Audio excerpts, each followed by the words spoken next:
Welcome to edition of Market Review on this day, Monday, August 17, 2020, as we look at the financial and capital market activities as it relates to our economy.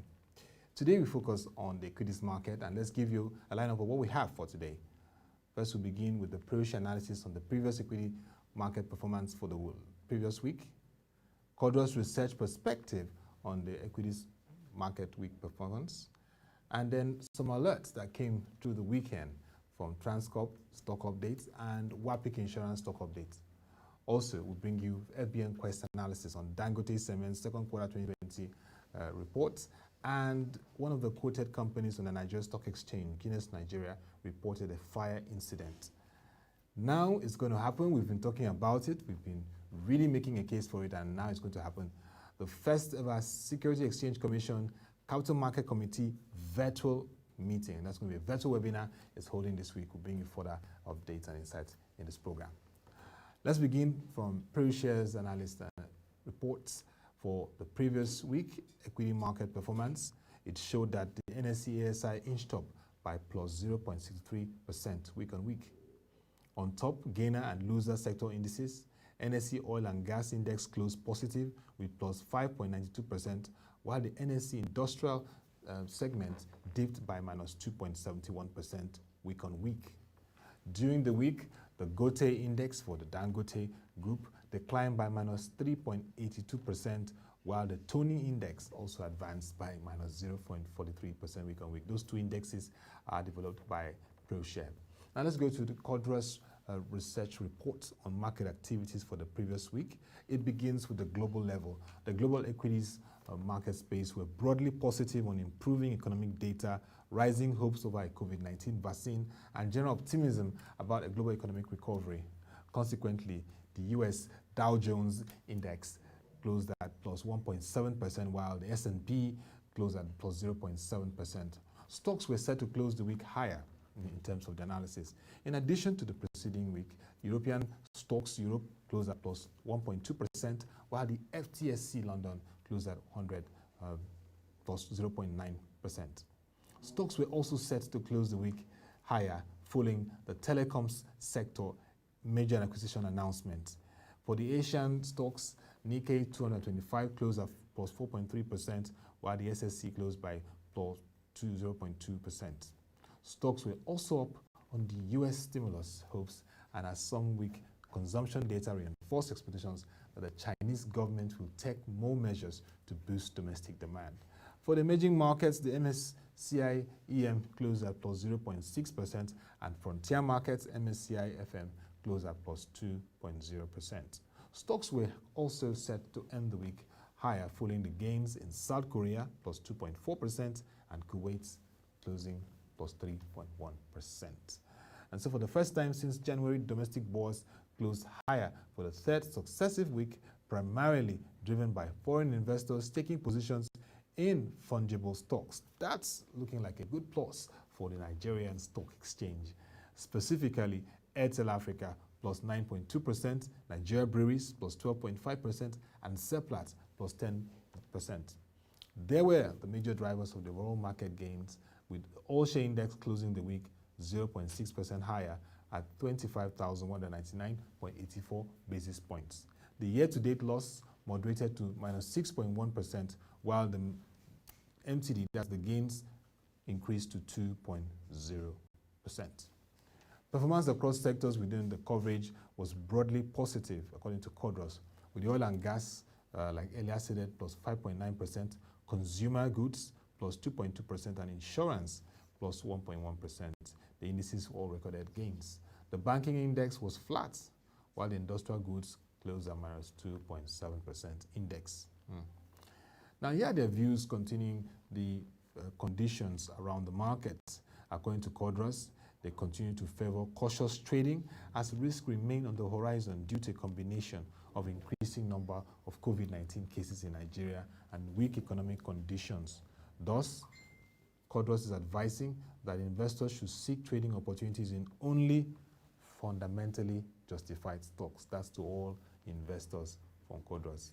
For the global markets, they continue to improve in terms of the activities, and optimism is driving, and this is one thing that we will continue to monitor in terms of the global level. Let's go on to other parts of the Codros research reports for the market in terms of the activities and what happened in the previous week and what we should expect in the new week. It has been a good successful week for Nigeria, and we hope that things will stabilize like we're seeing it across board, especially the industrial goods should get themselves back on board, and that will be very, very important for this period.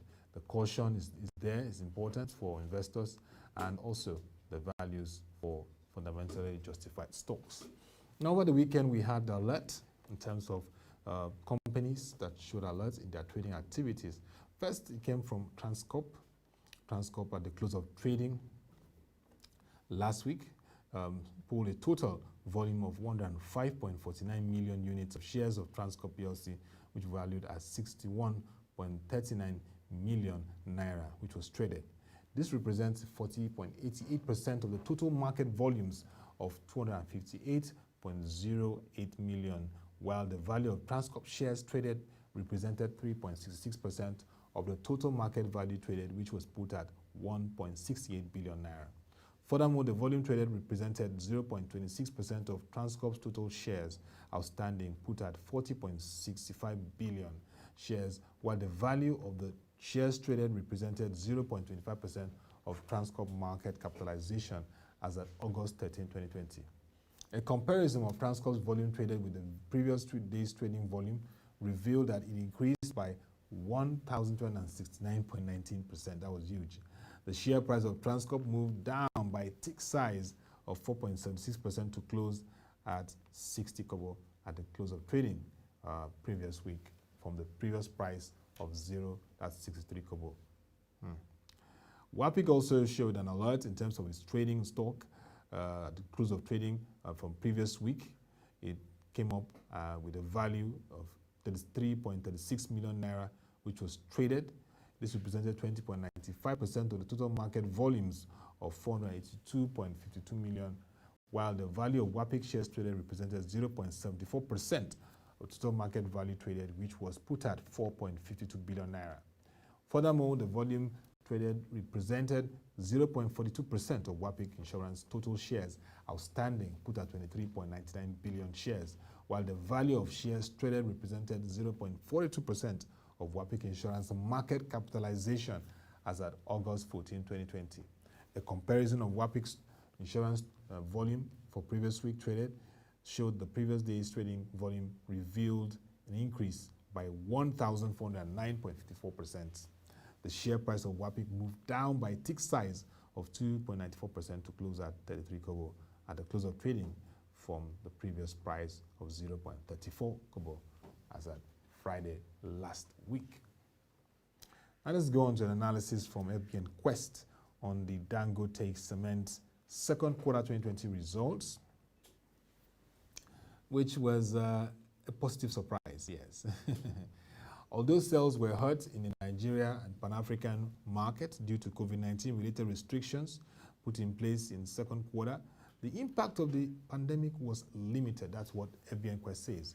In Nigeria, the national cement sales volumes fell by -1% year-on-year in the second quarter, much better than it was expected. In second quarter, Dangote Cement delivered a record EBITDA margin of 21.7% for the entire Pan-African region, driven by a combination of volume growth and price increases, particularly in Zambia, and cash cost reductions. Ethiopia, Cameroon, and Senegal are key to the group's Pan-African strategy, accounting for 55% of the volume sales in second quarter.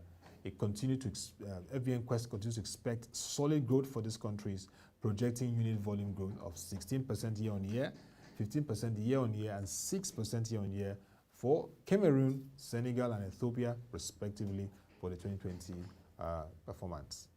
Now for the Nigerian business, how did Dangote Group Cements fare? According to FBN Quest, they project a flattish volumes for this year. In second quarter 2020, Dangote Cement shipped a first batch of 27,000 tons of clinker exports from Nigeria to Senegal and expects to see the ramping up of clinker sales to West and Central Africa over the medium term. The strategy, from their view, justifies continued capacity expansions in Nigeria, given the strong set of results they have raised in terms of their earnings forecast for 2020 financial year. And that will be around 27%. However, FBN Quest projections beyond this year remain unchanged. Overall, the earnings per share outlook over the 2020 to 2022 period is up 13% on average. Their 2021 assessment base price target is about 182 naira 7 kobo and is relatively unchanged. At current levels, their new analysis implies a potential upside of 34%. FBN Quest retains their neutral recommendation on the stock. Dangote cement shares have shared about minus 4.2% year to date, broadly in line with the Nigeria Stock Exchange All Share Index minus 6.0% performance. So looking at the second quarter of 2020, profit after tax growth of 11% year on year, it was helped, it grew, it became effective through tax incentives. According to FBN Quest, Dangote Cement's second quarter sales of 227.7 billion naira came in flattish year on year. Pan-Africa second quarter 2020 sales growth of 9% year on year to 75.2 billion naira offset relatively softer sales in Nigeria, which was minus 3% year on year to 153.0 billion naira. Top line was helped by moderate increase in unit pricing, which offset a year-on-year decline in cement sales volumes. Second quarter profit before tax also came in flattish year on year, while the profit after tax of 63.3 billion naira advanced by 11% year on year. The second quarter profit after tax growth was driven by a low effective tax rate of 12.4% compared with 22.9% in the corresponding period of 2019. According to management statements, the tax line was impacted by tax exemptions arising from the Pioneer Status Incentive Scheme for the Dangote Ibeshe Lines 3 and 4 and Obajana Line 4. On a half-year basis, both sales and profit after tax were flattish year on year compared to their initial forecast of FBN Quest. The profit after tax beat by around 18%. Now let's give you an update on one of the quoted companies on the Nigeria Stock Exchange, a major player in the industry. Guinness Nigeria PLC reported a fire incident last week at one of its external warehouses on Wemco Road in Ogba area of Lagos, an industrial zone, if you ask me. The fire was swiftly contained. It assured shareholders and stakeholders and was put under control by respondents from the Lagos State Emergency Management Agency and officials of the Lagos State Fire Service Department.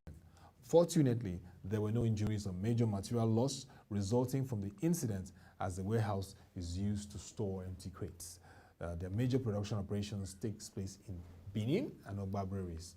As they continue to investigate the cause of the fire incident, they said a big thank you to the agencies, the Lagos State Emergency Management Agency and the Lagos State Fire Service Department for their swift response and assistance in containing the fire. They also thanked all stakeholders, shareholders, and those that have continued to support and reach out to them during that incident.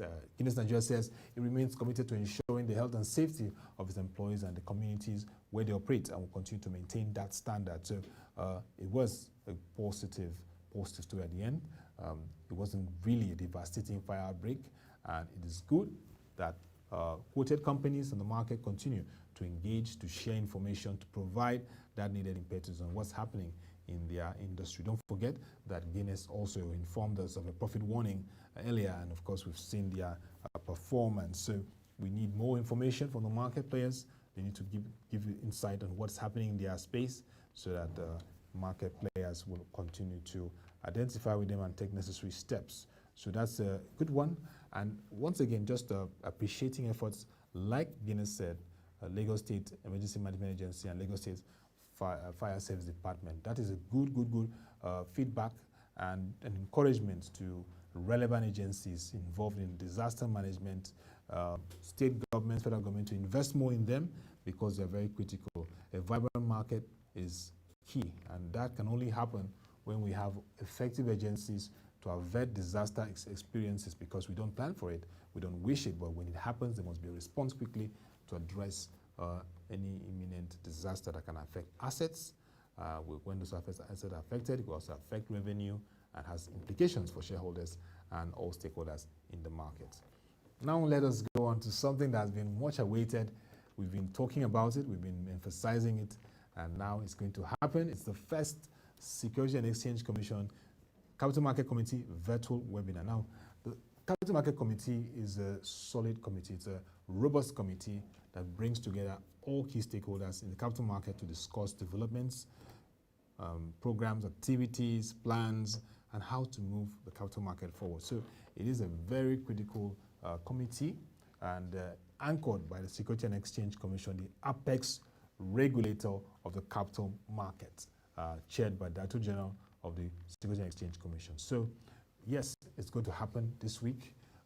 It is announced that the first SEC CMC is holding this week, and it's a good news for the capital market. So the Securities and Exchange Commission has announced it, and it's holding, and but virtual. And this is going to be the first virtual CMC meeting held since the evolution of the Nigerian capital market. It's holding on Thursday, August 20th, and that meeting is planned, had been planned since April, but due to the prevailing lockdown and the adverse effect of the COVID-19 pandemic, it had to be rescheduled until all protocols were followed. And this meeting will be held virtually through the Zoom video conferencing platform with key stakeholders in the capital market joining in the meeting. Now, apart from that meeting, the following day, August 21st, on Friday, there will be a press briefing on the outcome of that meeting, and that will be also virtual. Now, according to SEC, attendance to both events is strictly by invitation, and invited participants will be sent unique links with which to join the meeting. The CMC was primarily established to serve as a medium for exchange of ideas among market stakeholders, as well as an avenue to provide feedback to the SEC on how to continuously address challenges, improve market operations, and enhance the regulatory framework, which is important for the market. It is an industry-wide committee comprising members of the SEC, representatives of capital market operators, and trade groups and other stakeholders. So, DG of SEC, Alhaji Lamido Yuguda, will discuss the capital market master plan and other activities during that meeting. Well, it's been an eventful discussion, and we hope to bring you all this information much later during the week. Just thanking you for being part of today's discussions, as we call it a wrap for this market review edition. Please advise our investors community, the investing community, the general public, please avoid platforms where you are told to invest and you get 100 to 200% returns that are not regulated by the Securities and Exchange Commission or registered. They are out to rip you off your investments and hard-earned savings. Thank you for watching, and let's make it happen tomorrow, same time, 10 a.m. on the market review, as we continue to discuss around the capital market and financial market as it affects the economy. Thank you for watching. Have a nice day and stay safe.